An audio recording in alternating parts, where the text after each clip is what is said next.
All right, so we're going to talk today about Redis, implementing Redis and Erlang.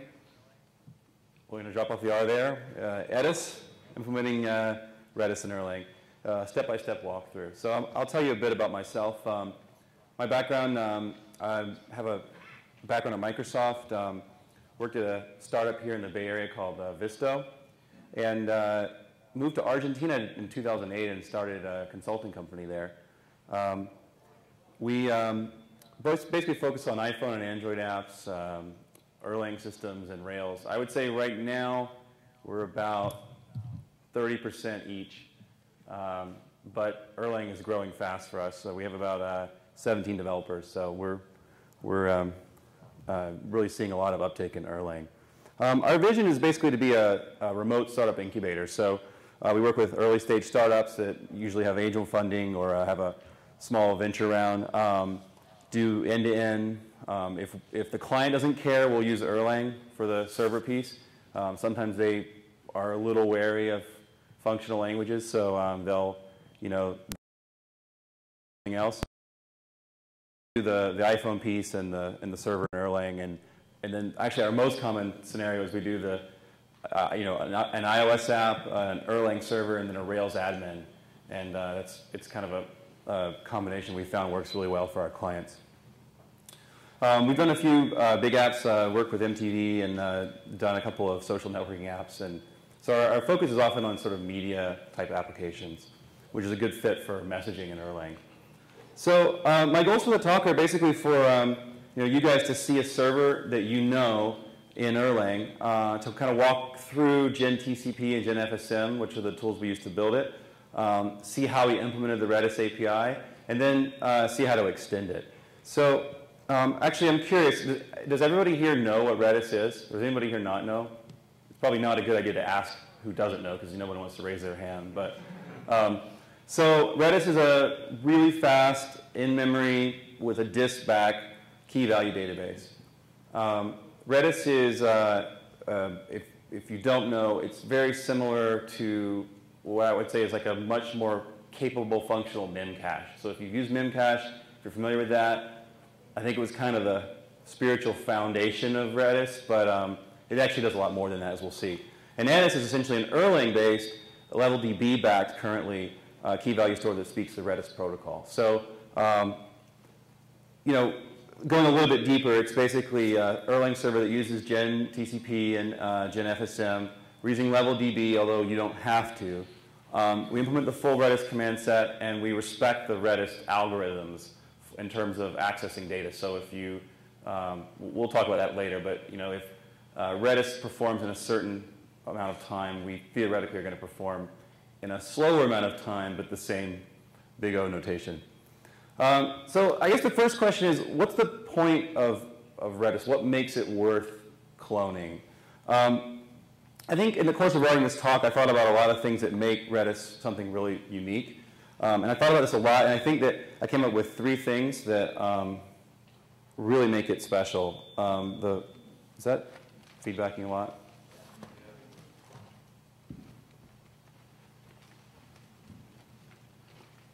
Maybe if I just aim it up, it'll be better. Bad? Up is bad? Down is better? Yeah. Battery swap?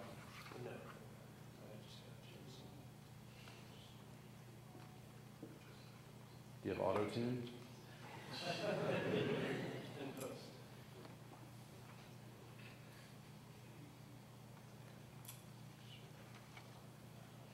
All right. Cool. All right, sounds good. So yeah, basically I thought a lot about this. Like, what is it that's interesting about it? And I think there are sort of 3 things that are really cool about Redis. 1 is it's incredibly fast. 2 is it's very expressive. And then 3 is it's really easy to deploy. So and I think these are the things that are sort of rightfully the 3 things that make it so great. Essentially, on the speed issue, Salvatore, who's the creator of Redis, said that, you can just read this quote, but he basically is saying that it's incredibly important if you're worried about energy consumption to be really fast. The faster you are, the less servers you need. The less servers you need, if you're running thousands of nodes or whatever, you're going to save money, right? I think that's true, and I think that it's sort of an alternate approach to sort of the Erlang model. So he's really focused on raw speed on a single thread. I think that he's right, and I think that there's a reason Redis is really fast, and I've often seen with our deployments we can get away with one Redis server, and I talk to clients a lot. One Redis server with a number of other web servers because Redis is so fast. I think, too, the command set. So these are some of my favorite commands. So Redis allows you to do key value store with set and get. It allows hash tables as well. You can set and operate on those.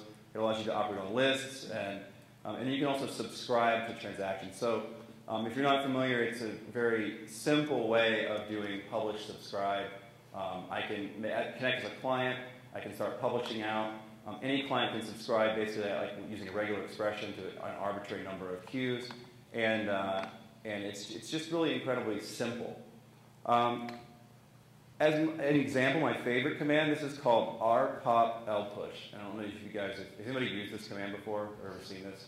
No one. Okay, great. So this is really good because it's a good example. So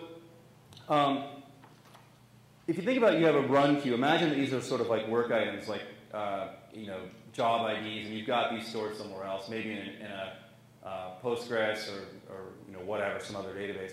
So you've got this key in Redis called work queue. Now, you've got this other queue called the run queue. Maybe you're going to do something with that queue. Well, and that has one running job. So what you can do is you can call rpop lpush on work queue and run queue. And it's actually going to pop the rightmost item off the other queue, stick it into the run queue atomically, and it's going to return the result. So any connected client is going to see this as an atomic operation. And I think that, in the Erlang community, there's kind of a sense in which it's like, you can do this kind of stuff in your sleep in Erlang. But I think if you think about a lot of other environments where you're, particularly in Ruby and some of these other languages where you don't have this sort of active process running where you can kind of do things later, you can kind of queue up a task and time out after 10 seconds or after a few milliseconds, whatever. This kind of thing is really powerful. So you can kind of build on top of it. You can sort of have this a queuing system. For instance, if you guys are familiar with the GitHub project Rescue, Rescue is a very popular Ruby queuing system. And the jobs and the workers are all running in Ruby, but the queuing algorithm to make sure that you don't do jobs twice and that things get taken care of is all in Redis. And then the third thing is it's really easy to deploy. You just type Redis server, and you're running a server, or Redis CLI, and running the client. You can do essentially operations on the console.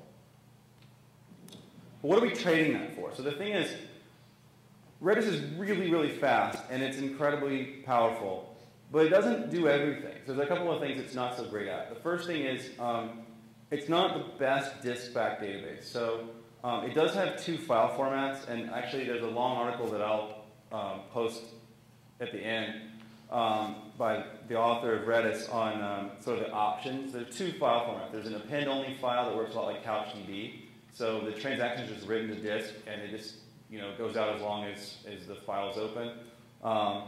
And then if the node restarts, it has to replay that entire file, like a MySQL command log.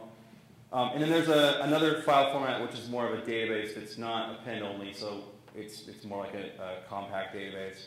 But both of these are essentially not, you're never committing when something goes into Redis. So if something goes into Redis, you store a key, an arbitrary number of seconds later, it's going to get written to disk. So if you're really worried about recoverability, you've got some issues there.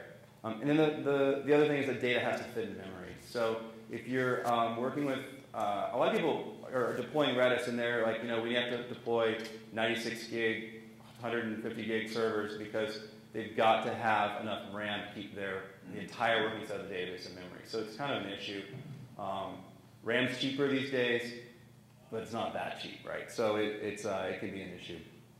So the second thing you're trading for is lack of expandability. So the thing about Redis is you can do these really cool commands.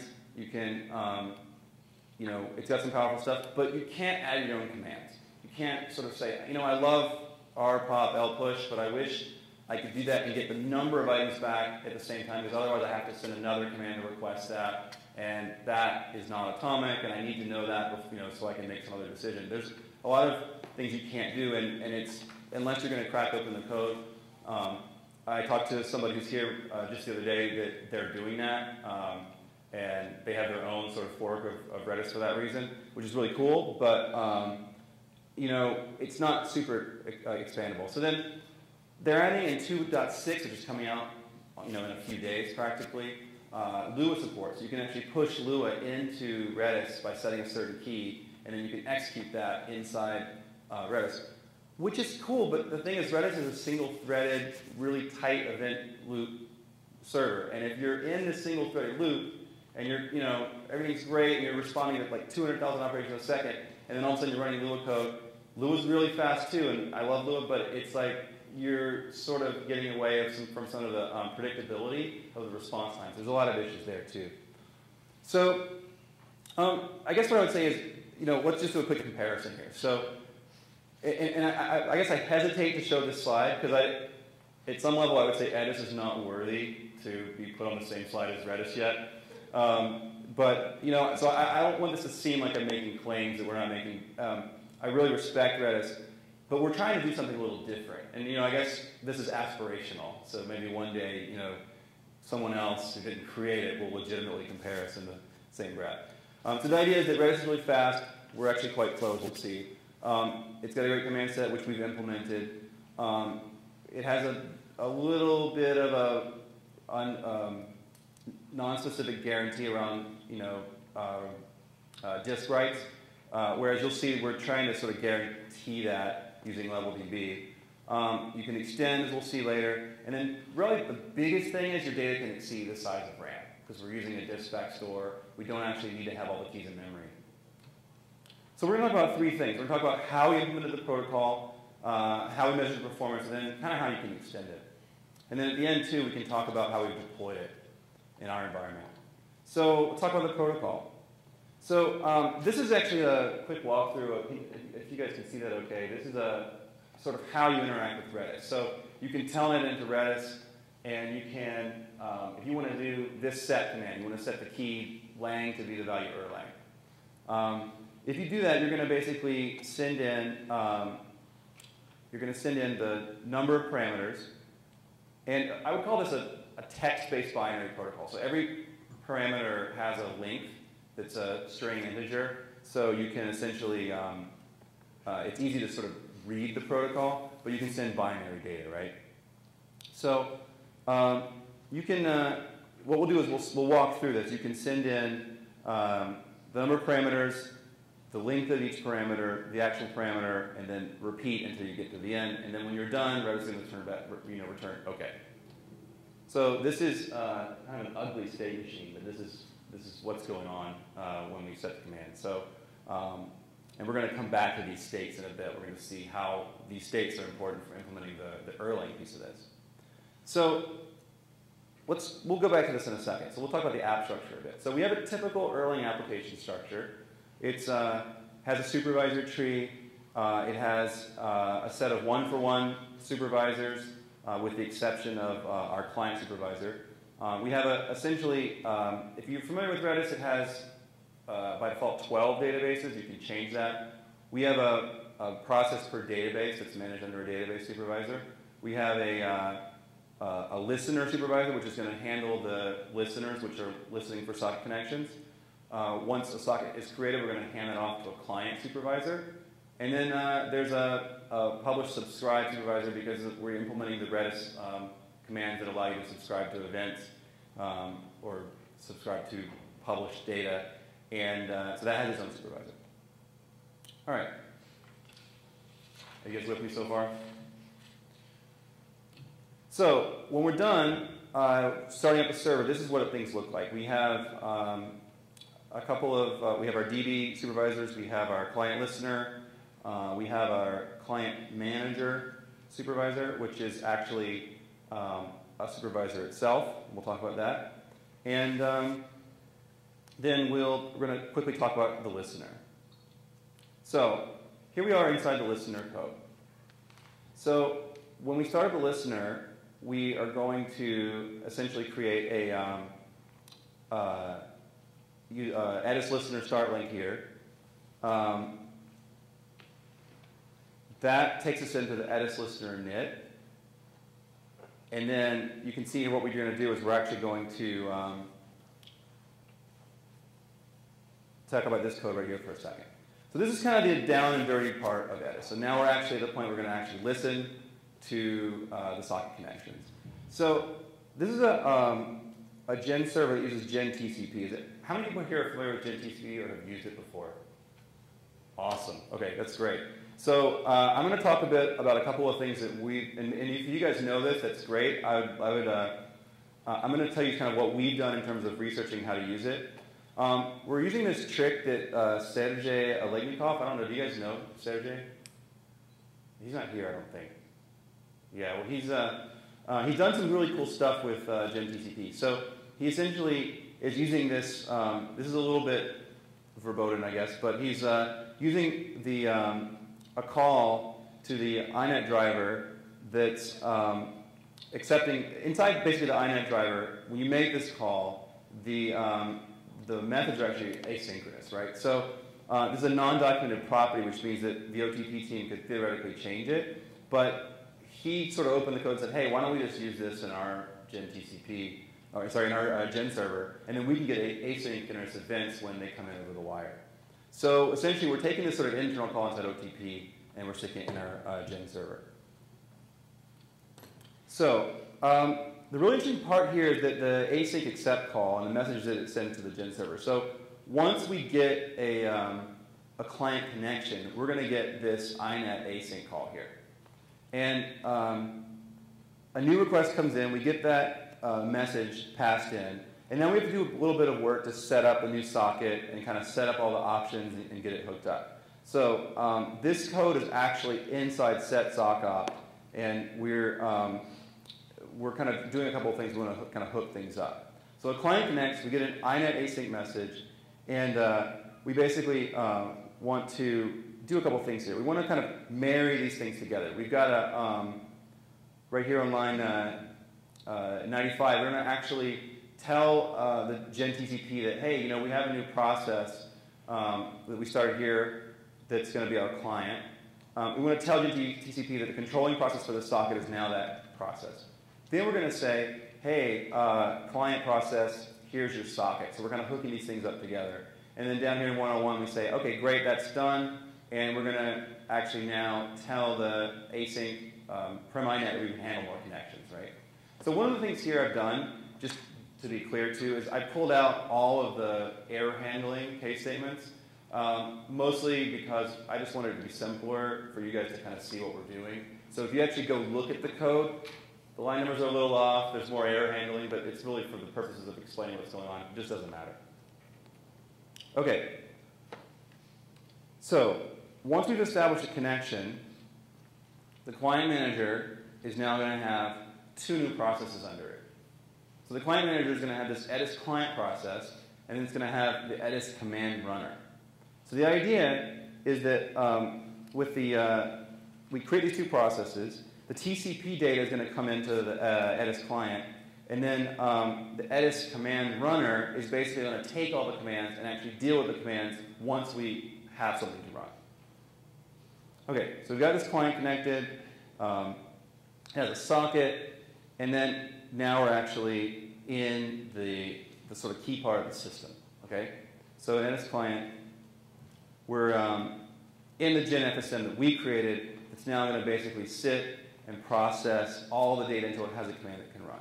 Now, has anybody actually used GenFSM before? That's actually a pretty good number. I'm impressed. Even our photographer is a GenFSM user. That's actually, this is truly one of the most geeky conferences. I love it. Essentially, the thing that's cool, so I don't know if you guys are familiar with Erlang and OTP in Action, which is a great book. It's really funny because those guys essentially wrote about all the OTP behaviors except GenFSM. And as I was writing this talk, I see why. Because it's incredibly difficult to explain how it works in a way that makes sense to people. I think if you you get OTP, and as the keynote speaker just said, like you can learn Erlang in 2 days. You can learn OTP comfortably in a couple months. And then GenFSM is one of those like extra credit things I think that you learn down the road as you need it. And you really don't need it. Their argument in the book was you can do everything you need to do with states inside a Gen server. So it's not explicitly required. And so in that sense, it's a little bit against this sort of spirit of OTP, which is like the most minimal set of these core things. But it's pretty cool. So we're going to do a couple of things here really quick. So before we talk about that, we actually need to set some socket options on our socket so that we handle the data right. So we're going to do a couple of things here. If you see this init set ops line, we're going to set a couple options on the socket, and I'm going to talk about these really quick. Two we're going to talk about are active ones and packet line. So when you see a socket in Erlang, you want to actually set, if you want to handle data a bit at a time, the easiest thing to do, and if you've done socket programming in just with the low-level Linux system functions, you can do the same thing. This is sort of wrapping that. You want to say active once, because that way you can receive a chunk of data, and you will not get another chunk until you've told the socket that you want more.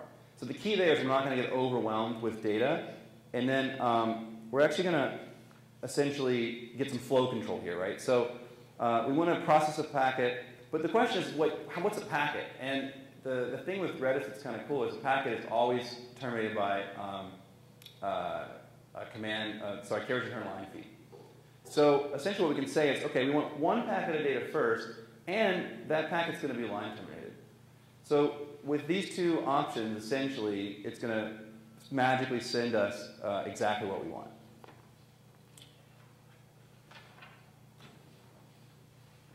Okay, so let's take a deep breath and talk about GenFSM.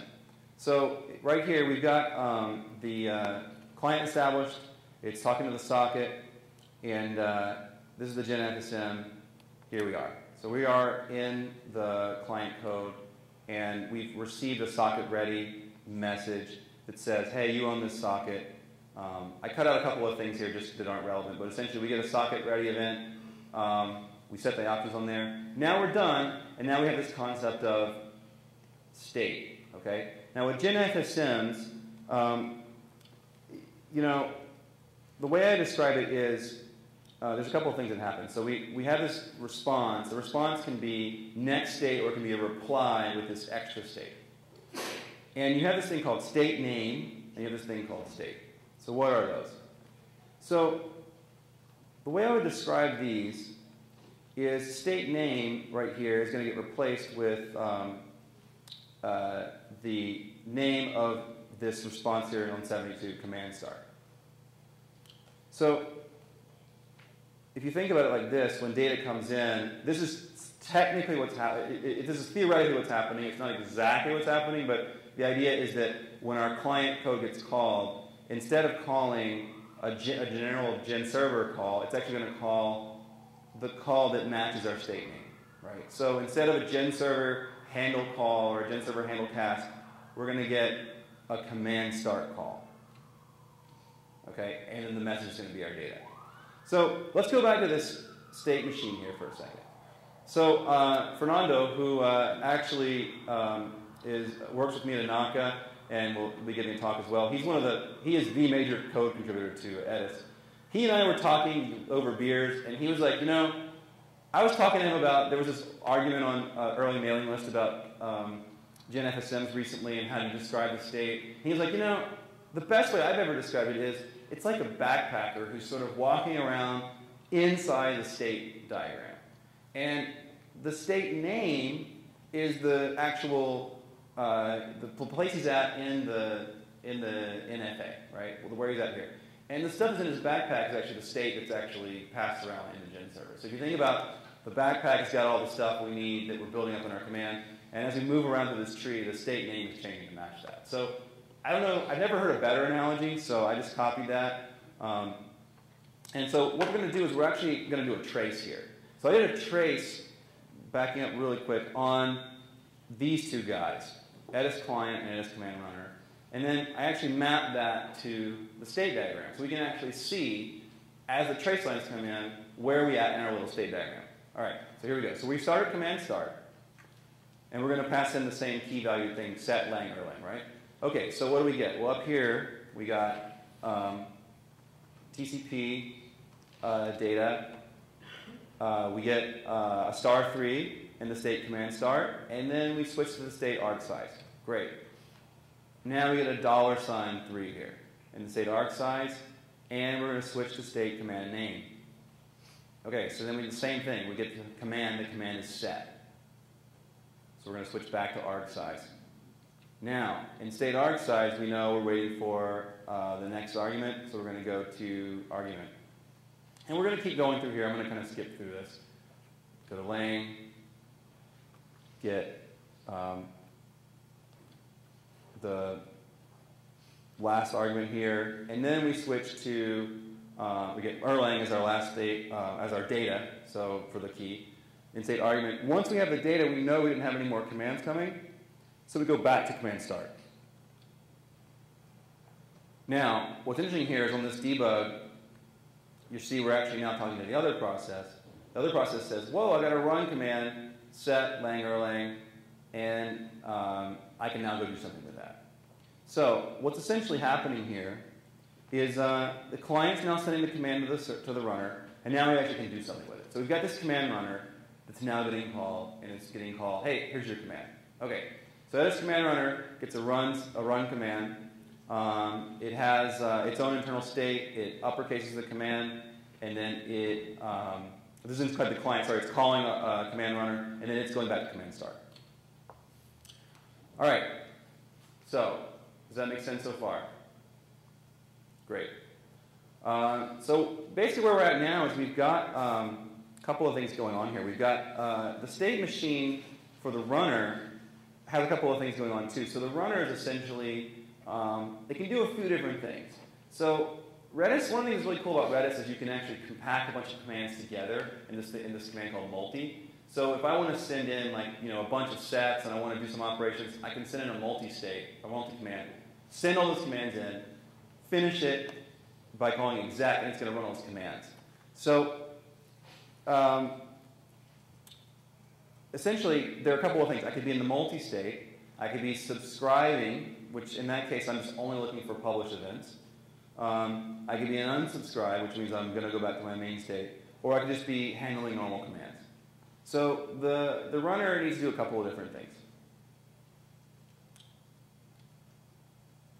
So let's look a bit at the command runner code. So the command runner here now has a command to run.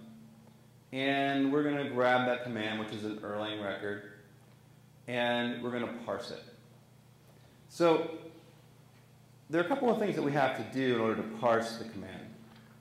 So the way command parsing works is essentially, with the different types of Redis commands, you might need to return data, you might need to just respond with OK, etc. So we actually have to take apart the command, look for the additional things we need, check that we're in the right state. We can actually, at that point, decide if there are going to be any hooks that are going to come, and then we're ready to execute the command. So I won't show all the parse command code because it's a bit gnarly to read on a slide, but it's also relatively simple. In other words, we're just kind of making sure we're in the right state to handle this command. Okay, at that point, this is sort of the decision point. Are we in the multi-queue state? Are we in publish subscribe? If we're in that case, we might do certain things. If not, we actually do run.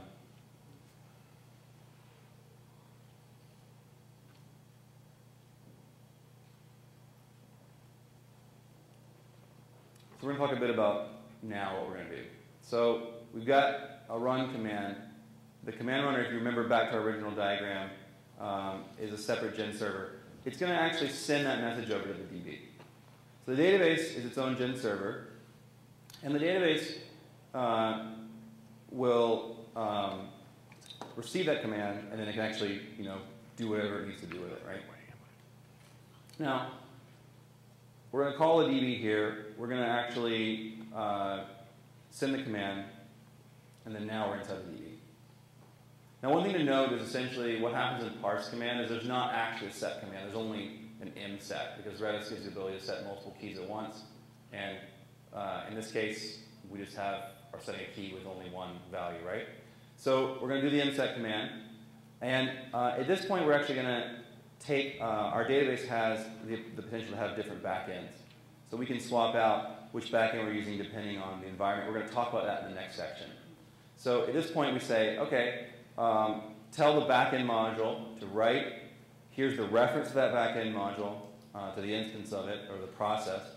And then we're going to send in this tuple which says, put this key, and actually, here's the data. Now, you can see here on line 219, this is essentially list comprehension because we may have multiple keys, or key value tuples, right? So for all the key values here, we're going to loop through this list comprehension, sending a tuple, which is our command to the database, put with this key value pair, or set of key value pairs. Does that make sense? All right.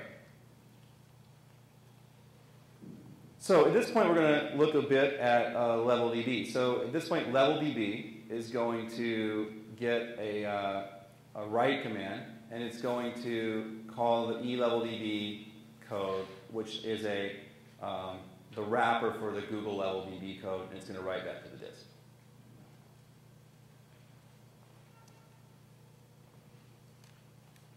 So at this point, we're popping stack all the way back to the command runner. The command runner says, I've got a command, I want to run that command, I call the database, I tell it to run, I get a result.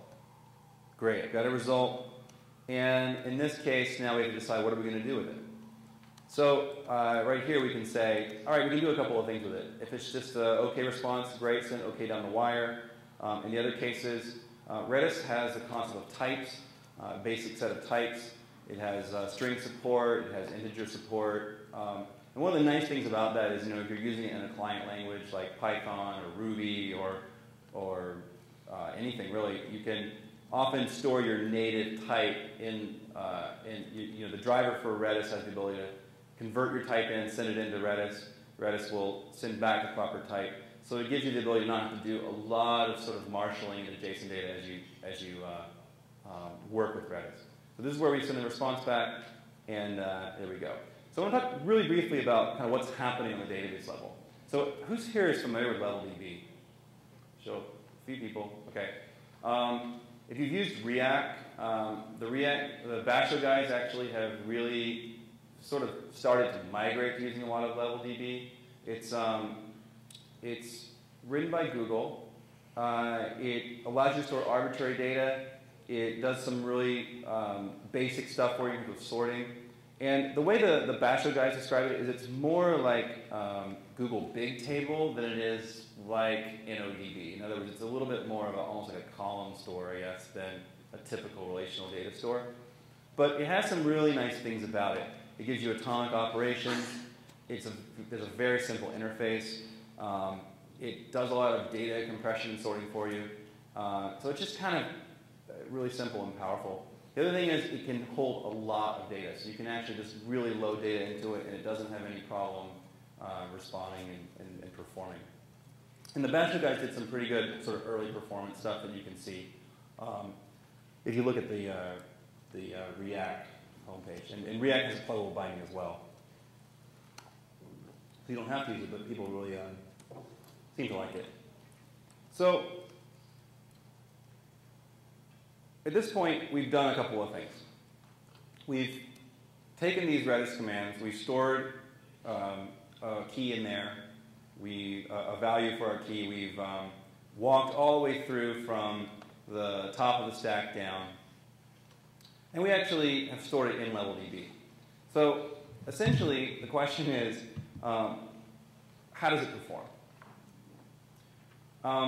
Now, to be clear, we've implemented all the commands for Redis in 2.2 and 2.4, and there haven't been any new commands in a while. So I kind of joke that if Redis keeps adding new commands, we would be a little bit like the mono guys with C#, where they're constantly kind of running to keep up with the latest changes to the runtime in the language. But in this case, it's really not the case. Redis is a pretty stable API.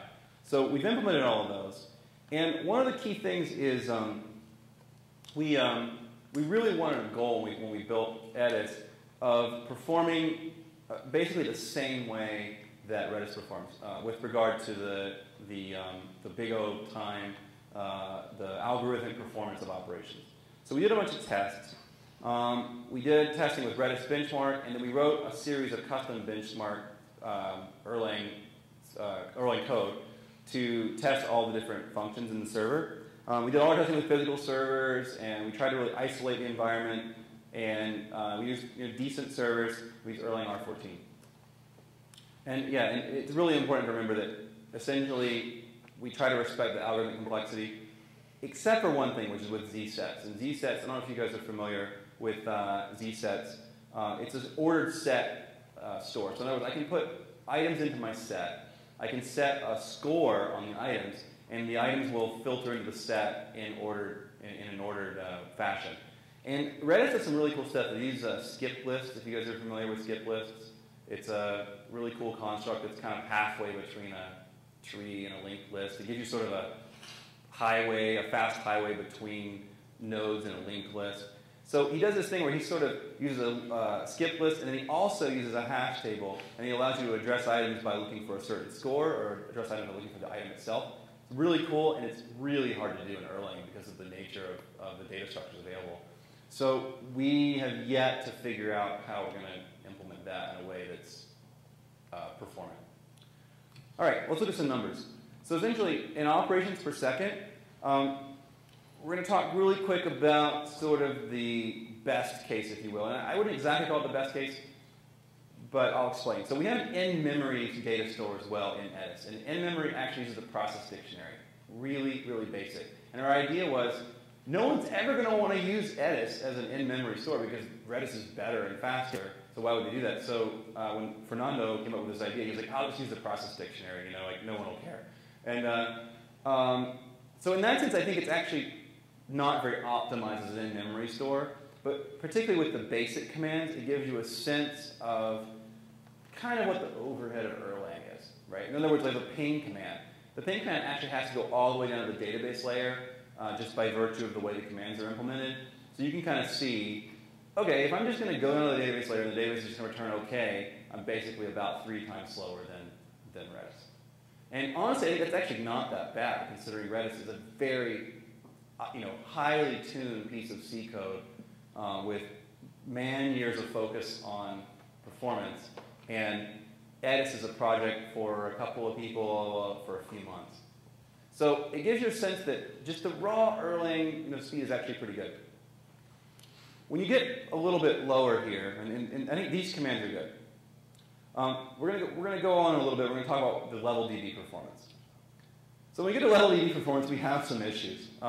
You can see here that essentially, when you look at the LPush and LPOP operations, we're massively slower, just absolutely massively slower. And I remind you that analogy that this guy talked about recently, and if you guys have heard, it's kind of interesting, but it's the idea of like how fast is register memory versus L1 cache versus L2 cache versus RAM versus disk, right? And the idea was, register memory is like I've got a cupcake in my hand and I'm going to put it in my mouth to eat it, and it's right here.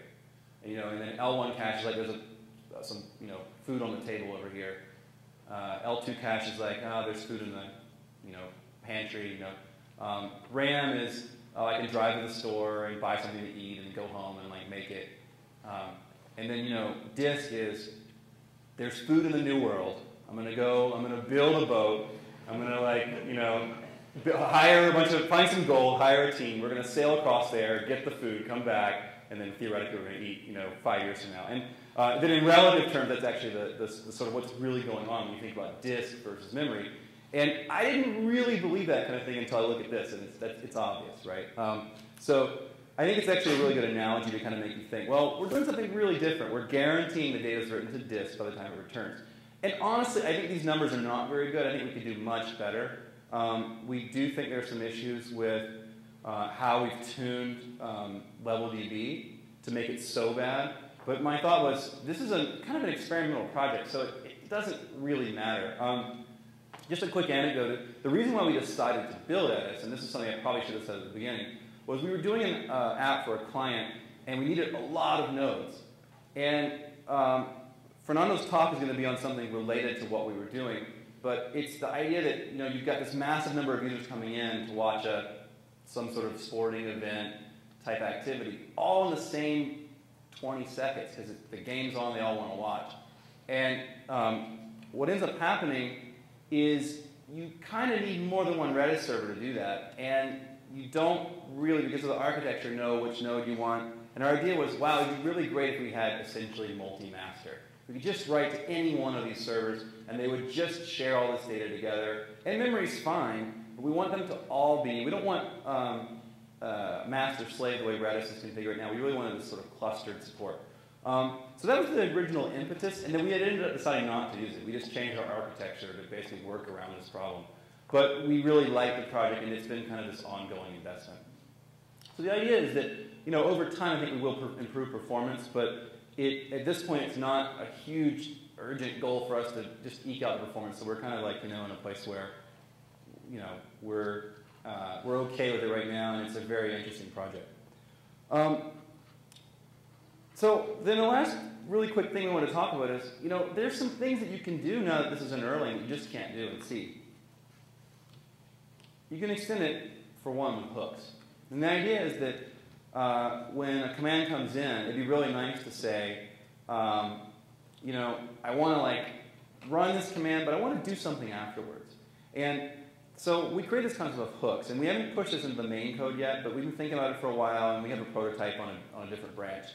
And the idea is that you can essentially set a hook that will run on a regular expression set of your keys. So in other words, if I have a whole set of keys and I want to have an operation that runs on those, I can set it up in the config file and I can run on those keys.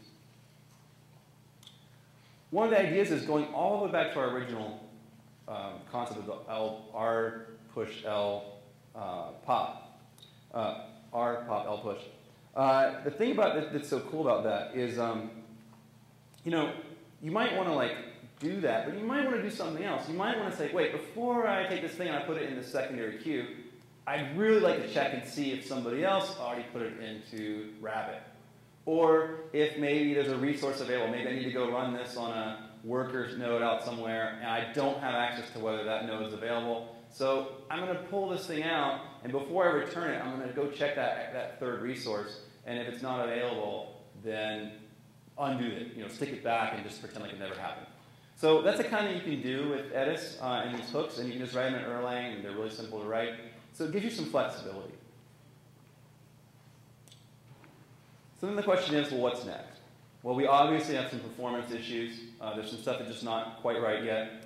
We'd really love to have master support, and we don't have master slave yet. So we are not supporting the slave of command in Redis, and that's actually quite easy to implement. It just hasn't happened yet. With multi-master, we're thinking about either using the React core code, because it's really well tested and reliable. We've also thought about using gproc and genleader and doing some stuff around our own, but I'm reminded of one of the talks from last year that's like, anybody that tries to do that is just making a poor implementation of React core. So we're still thinking about using React core. We want to do custom command runners where you can just add your own commands.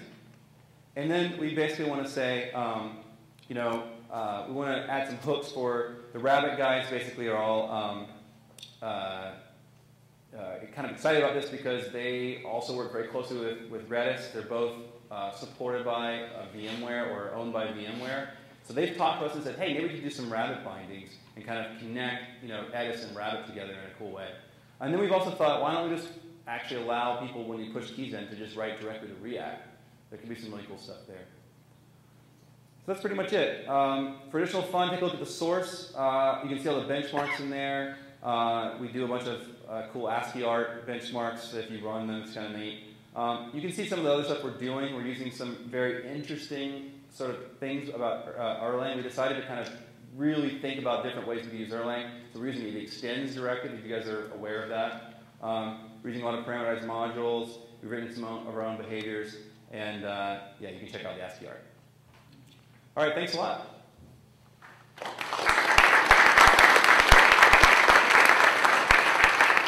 Actually, yeah, do we have time for questions? Or? One or two. Okay, yeah, one or two questions? Sure. Redis built an assumption from single-threaded server. Yeah. So how do you overcome it? So the question was, Redis is built on the concept of a single-threaded server, so how did we overcome that? So there are a couple of things. I mean, one is Redis kind of already has the concept of transactions. They aren't transactions in the traditional sense because you can't roll them back. If something goes wrong in the middle, you're in an unknown state. So we just implemented all those commands. So really anyone that's really worried about atomicity of their commands is already going to be using the Redis constructs. And then all of our databases are, because they're a Gen server that's operating on these commands, they're going to be essentially like, single threading, writing all the operations into disk. So I couldn't guarantee that the behavior is going to be exactly the same, but it's close enough. Yeah? I'm curious why you use prim inet magic directly, given that there's something like GenFSM server which wraps all that away, or even better is Cowboy's acceptor pool, which will actually doesn't use crazy undocumented hacks and gives you transparency. If you're using SSL or TCP directly, you can build a service that can talk to either one. You don't have to think about the underlying transport directly. Yeah. The answer to both of those is I didn't know about them. Okay. But that sounds great, actually. Yeah, seriously, I would love to hear it. Because, I mean, this is definitely an experimental project, and we're really thinking about how to do it the best way. If there's a cool library out there, I'd love to use that, Any questions? Yep? Yeah, just want to add, we actually use a Gen non-blocking server behavior. It looks pretty neat. What's that? Sorry? Gen MB server. Oh, you do use a Gen MB server? Yeah. Okay, yeah, we should take a look at that. It sounds like it would be a good fit, actually. Yep. All right, thanks a lot, guys. Appreciate it.